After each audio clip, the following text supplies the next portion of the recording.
Meanwhile, world leaders have been arriving in the coastal city of Qingdao to attend the SCO summit.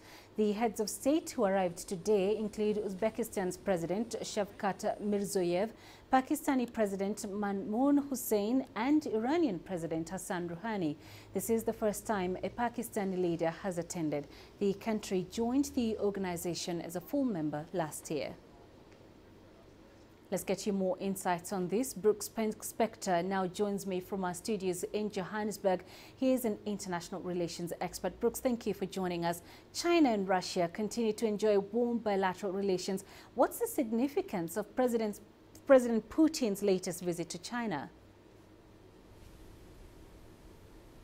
Well, I think it was an inevitable outcome of the fact that both men have just been rewarded with long-term re-elections, really, for their positions as presidents, respectively, of the two countries. In Xi Jinping's case, the restraints on whether or not he might stay as president have been removed, so he could theoretically stay for many more years. And in Vladimir Putin's case, his current term has just begun.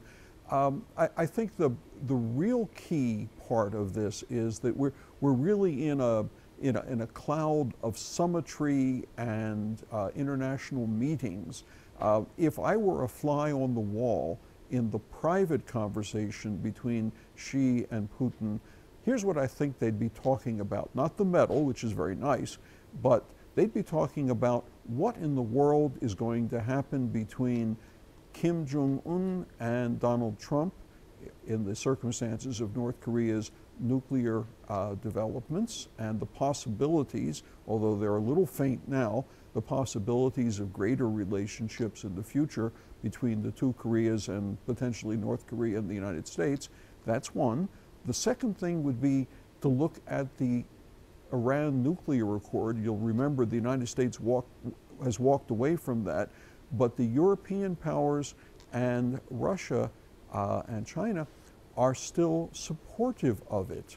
And they're going to talk, I suspect, on how this is going to play out. How can they make use of the fact that the Trump administration has walked away from it, but it's still in place, at least as far as the Iranians are concerned right now. And I think the third and then the fourth thing that will come from their private negotiations and discussions, one will be, how does Russia get itself out of its quagmire in Syria? Because right now there's no real end game for the Russian involvement, and I think Vladimir Putin would like to see one. But the final part, of course, is if you look at the summit that is taking place this weekend as well, the G7, or as some comics are now calling it, the G6.5, that's 5 European nations, Japan and the United States. Ostensibly in the past, there has been very close cooperation on economic issues. This time around, it looks as if Donald Trump may even walk away from the joint statement at the end of it, given his petulance over international trade and his insistence on tariffs on steel and aluminum production.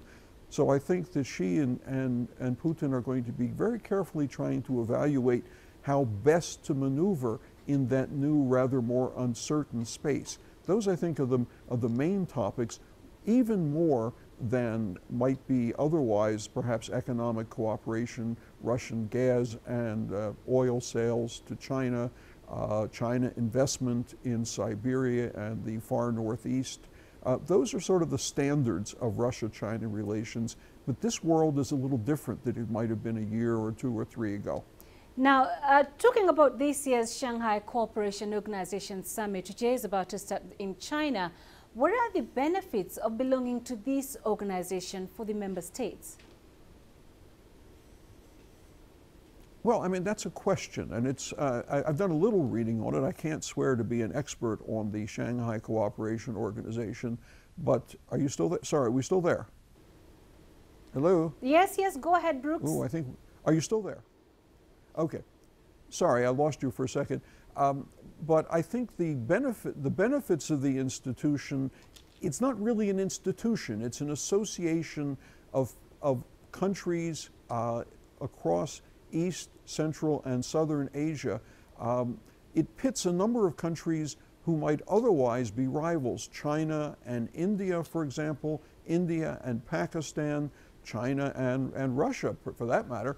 But what it does is it says we may find ways to cooperate on certain kinds of economic and political issues, but I think it's really just a parallel structure for a much larger Chinese initiative, the now well-known Belt and Road Initiative, which brings real cash, real technology to bear on investments in a number of countries, and is in fact showing benefits to those countries that feel that they can participate meaningfully in that relationship.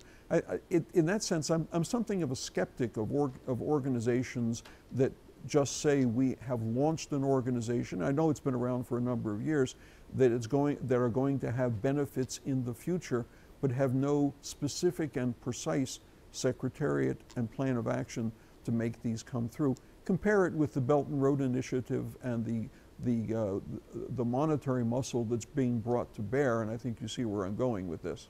Right. Now, and just briefly, how can the African continent position itself favorably to gain from engaging with blocs such as the Shanghai Cooperation Organization? Well, I think the real impetus for African nations, either singly or collectively, is to find ways to propose infrastructure investments that benefit countries directly and substantively, and that make meaningful commercial sense to the lenders that might come from China, whether they're commercial lenders or government lenders, depending on the terms of the loan and the investment. But I think the crying need in Africa in so many places is for good, effective infrastructure investment. Currency right now, investment money is fairly cheap in the world, and this is a very good time to press the case for things like that. But I think Africa as a group needs to begin to say, this is our considered judgment continent-wise. These are the things we look for. I know some of that's been done, but I think there's lots of scope still for making a much stronger and coherent and cogent continental case to the Chinese, or for that matter, to anybody else with capital to invest. All right, Brooks Spector in Johannesburg, thank you for joining us.